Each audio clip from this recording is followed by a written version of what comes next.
एक राजा को नए नए कपड़े पहनने का विचित्र शौक था। इसके लिए वो अपने खजाने का सबसे बड़ा भाग खर्च किया करता था। वह अपनी प्रजा पर बिल्कुल ध्यान नहीं देता था। वह दुनिया के कोने कोने से सुंदर और बहुमूल्य कपड़े मंगाता और बहुत अच्छे दर्जी से सिलवा कर पहनता था, परंतु बढ़िया से बढ़िया कपड़ा भी एक बार पहनने के बाद दोबारा कभी नहीं पहनता था। राजा की इस व्यवहार से राज्य की आर्थिक दशा पर बुरा प्रभाव पड़ रहा था। राजा की इस शौक का पता एक ऐसे आदमी को लगा जो अपने काम में बहुत होशियार था।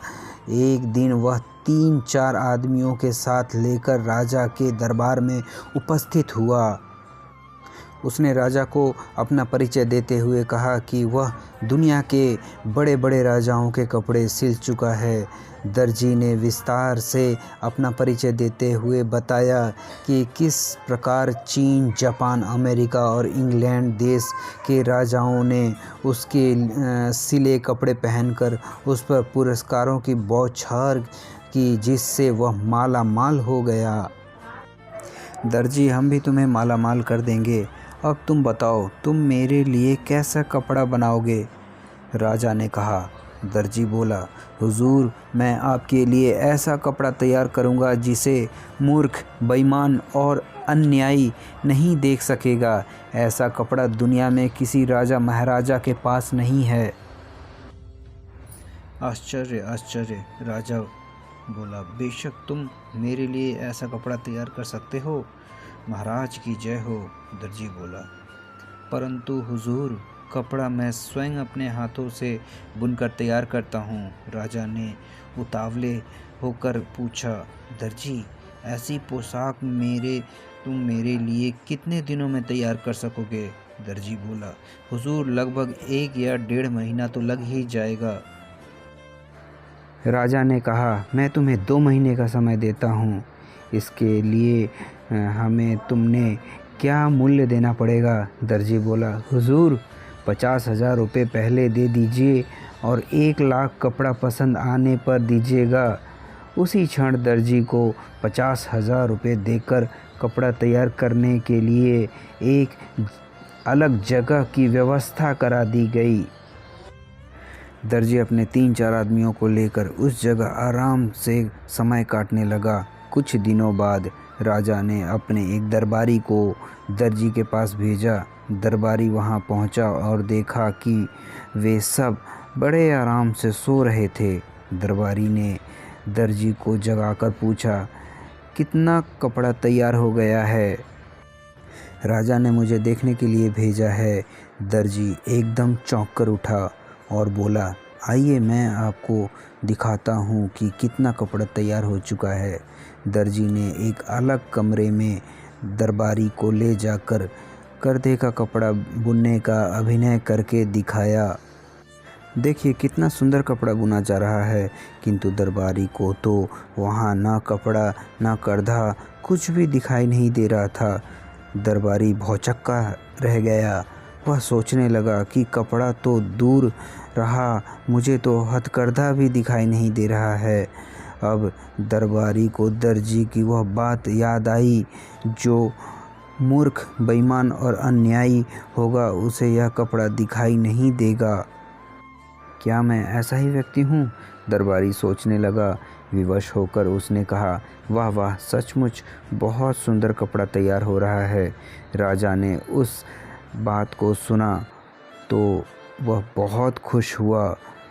उसने दर्जी और कारीगरों की सुविधाओं को और बढ़ा देने की हुक्म दे दिया। 1 महीने बाद राजा ने अपने मंत्री को दर्जी का कामकाज और कपड़ा देखने के लिए भेजा। मंत्री के आने की सूचना पाकर दर्जी ने अपने आदमियों को सजग कर दिया। मंत्री जब दर्जी के पास पहुंचा तो वह अपने आदमियों के साथ कपड़ा काटने और सिलने का अभिनय कर रहा था। देखिए मंत्री जी, कितना सुंदर कपड़ा और कैसी सुंदर पोशाक तैयार हो रही है। दर्जी ने हवा में हाथ मारते हुए मंत्री को दिखाया, किंतु मंत्री बेचारा हक्का बक्का उसने देखा कि दर्जी कैंची चला रहा है पर कपड़ा है ही नहीं। एक कारीगर सुई से सिलने का काम कर रहा है, परंतु उसके हाथ केवल अभिनय कर रहे थे। न सुई दिखाई दे रही थी और न धागा न कपड़ा। मंत्री ने सोचा, मुझे कुछ दिखाई क्यों नहीं दे रहा है। उसे दर्जी की बात याद आई, जो मूर्ख, बेईमान और अन्यायी होगा उसे यह कपड़ा दिखाई नहीं देगा। उसने सोचा, क्या मैं मूर्ख, बेईमान और अन्यायी हूँ? यदि राजा को यह पता चल जाएगा तो वह मुझे फांसी पर लटका देगा।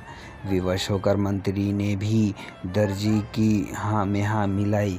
वाह वाह, सचमुच बहुत सुंदर कपड़ा है। यह दर्जी के पास से लौटकर मंत्री ने राजा को बताया, सचमुच ऐसा सुंदर बहुमूल्य कपड़ा ना मैंने कभी देखा था, ना कभी सुना था। यह सुनकर राजा बहुत खुश हुआ। दूसरे दिन दर्जी पोशाक तैयार करके दरबार में उपस्थित हुआ। आइए महाराज, पहनिए यह पोशाक। कितना सुंदर और बहुमूल्य कपड़ा हमने आपके लिए तैयार किया है। राजा भी भौचक्का, क्यों उसे कोई कपड़ा दिखाई नहीं दे रहा था। उसने सोचा, क्या मैं मूर्ख, बेईमान और अन्यायी हूँ? विवश होकर उसने भी वही कहा जो मंत्री और दरबारी ने कहा था। सचमुच ऐसा कपड़ा मैंने कभी नहीं देखा था, ना कभी पहना था। दर्जी ने राजा को शीशे के सामने खड़ा करके उसके सारे कपड़े उतरवा दिए और राजा को नई पोशाक पहनाने का अभिनय करने लगा। कभी वो बटन बंद करता, कभी कॉलर सीधा करता। देखिए महाराज, कैसी सुंदर पोशाक है। सारे दरबारियों के बीच शीशे के सामने खड़ा राजा दर्जी की हाँ में हाँ मिलाते हुए बोला, सचमुच ऐसा सुंदर कपड़ा पहनने ना कभी देखा था और ना कभी पहना था। राजा ने तुरंत 1 लाख रुपए दर्जी को देने का हुक्म दिया। दर्जी रुपए लेकर अपने आदमियों सहित 9-2-11 हो गया। राजा के नए कपड़े प्रजा को दिखाने के लिए एक बड़े जुलूस का प्रबंध किया गया। सारी प्रजा राजा के नए कपड़े देखने के लिए बड़ी उत्सुक थी। राजा को रथ पर खड़ा करके प्रजा को दिखाने के लिए सवारी निकाली गई। रथ आगे बढ़ता गया। मार्ग में दोनों ओर हजारों संख्या में खड़ी जनता तालियां पीट पीट कर वाह वाह कर रही थी, क्योंकि सारी जनता को मालूम था कि जो मूर्ख, बेईमान और अन्यायी होगा उसे यह कपड़ा बिल्कुल दिखाई नहीं देगा। थोड़ी दूर बैठे एक बच्चे ने राजा को रथ पर नंगा देखा और जोर से चिल्लाकर कहा, राजा तो रथ पर नंगा खड़ा है। सब लोग बच्चे के मुंह ताकने लगे। फिर क्या था, सारी प्रजा एक स्वर में चिल्ला उठी, राजा रथ पर नंगा ही खड़ा है। अब राजा को भी अपनी मूर्खता का अफसोस हुआ। वह लज्जा के मारे मानो धरती में ही गड़ गया। दोस्तों, आपको ये कहानी कैसी लगी कमेंट करके ज़रूर बताइएगा। अगर आपको यह कहानी पसंद आई हो तो अपने दोस्तों के साथ ज़रूर शेयर कीजिए। ऐसी प्यारी कहानी सुनने के लिए हमारे YouTube चैनल से जुड़िए और हमारा YouTube चैनल सब्सक्राइब कर दीजिए।